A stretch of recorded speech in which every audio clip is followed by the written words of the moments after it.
Halo semuanya, kami dari kelompok 7 akan mempresentasikan hasil diskusi kami. Saya Erwin Cornelis Kavomai. Saya Martiniana Madun. Saya Gracian Dun. Saya Mariana Pere. Saya Janisa Desriani Ralitanasa. Saya Jordan John Sakaba. Headline atau judul dari berita yang kami bahas adalah pidato lengkap Presiden Prabowo di Sidang Umum PBB sesuai dengan buku ajar Bahasa Jurnalistik pada halaman 6 dan 7 yang dimana berita harus singkat, padat dan langsung menggemarkan pokok berita. Judul harus singkat, jelas dan informatif, tidak memakai metafora atau bahasa yang sulit dimengerti.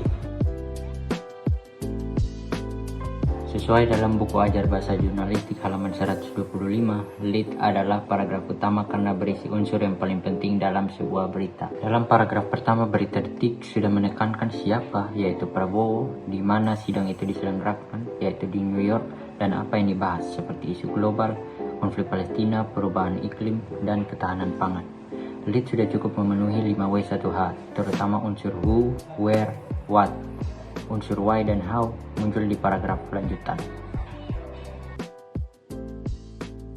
Nah, pada artikel ini penulis menyampaikan inti dari berita tersebut, yaitu sidang PBB. Kemudian berita tambahannya seperti isi pidato, kutipan, latar belakang dari perang Palestina disampaikan di bawah. Nah, untuk analisis dari struktur ini sendiri, penulis menggunakan sistem piramida terbalik. Nah, sistem piramida terbalik ini merupakan satu sistem yang dimana inti dari pesan ataupun berita disampaikan terlebih dahulu, kemudian informasi tambahan disampaikan di bawah. Berita ini menggunakan sistem piramida terbalik karena inti pesannya yaitu sidang PBB disampaikan terlebih dahulu, sedangkan informasi tambahannya seperti isi pidato, kutipan, latar belakang dari perang Palestina disampaikan dari bawah. Sesuai buku ajar 104, agar tidak menimbulkan bias kutipan, narasumber harus jelas dan verifikasi. Artikel mencantumkan langsung pidato Prabowo, misalnya pernyataan dukungan terhadap dua negara untuk Palestina.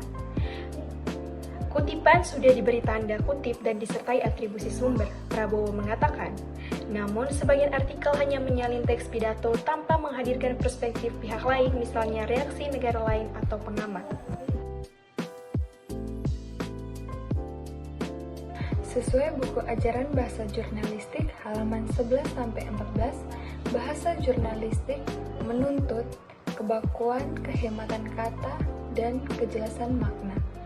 Dalam berita tersebut, bahasa yang dipakai cenderung informatif, netral, tanpa banyak metafora. Hal ini sesuai dengan prinsip bahasa jurnalistik, sederhana, jelas, dan ringkas. Namun, kata lengkap pada judul berfungsi menarik minat pembaca. Nilai berita ini adalah suatu kriteria yang dipakai oleh wartawan atau editor untuk menilai apakah suatu berita itu layak diberitakan, karena tidak semua berita punya kelayakan untuk diberitakan. Unsur yang pertama dalam news values adalah timelines atau kebaruan. Dalam pidato Prabowo di PBB 23 September 2025 langsung diberitakan karena baru terjadi. Selanjutnya adalah proximity atau kedekatan. Peristiwa dekat secara geografis atau emosional dengan audiens itu lebih menarik untuk diberitakan. Contohnya isu Palestina yang punya kedekatan emosional bagi masyarakat Indonesia sehingga liputannya ramai ataupun layak diberitakan. Selanjutnya adalah prominence atau tokoh penting. Contoh dalam sidang umum PBB ini, Presiden Prabowo berbicara di PBB itu lebih bernilai daripada orang biasa, maka layak diberitakan. Selanjutnya adalah impact atau dampak. Sejauh mana peristiwa mempengaruhi banyak orang. Contoh di pidato PBB tersebut tentang pangan dan iklim berdampak global. Banyak negara berpengaruh. Oke baik, pada artikel ini terdapat kelemahan, yaitu penulis artikel hanya membuat kutipan dari Prabowo tanpa mengisi pendapat lain. Jadi penyajian pidato lengkap lebih ke transkrip daripada berita analisis yang membuatkan informatif tapi minim konteks. Maka dari itu, kesimpulan yang kelompok kami dapatkan dari berita Detikcom tentang pidato Presiden Prabowo di sidang umum PBB sudah memenuhi standar dasar bahasa jurnalistik dengan judul yang benar, lead yang padat, struktur piramida terbalik, bahasa yang lugas, dan kutipan resmi. Namun, berita ini masih mempunyai kelemahan pada keberagaman narasumber. Sekian hasil dari presentasi kelompok kami. Terima kasih.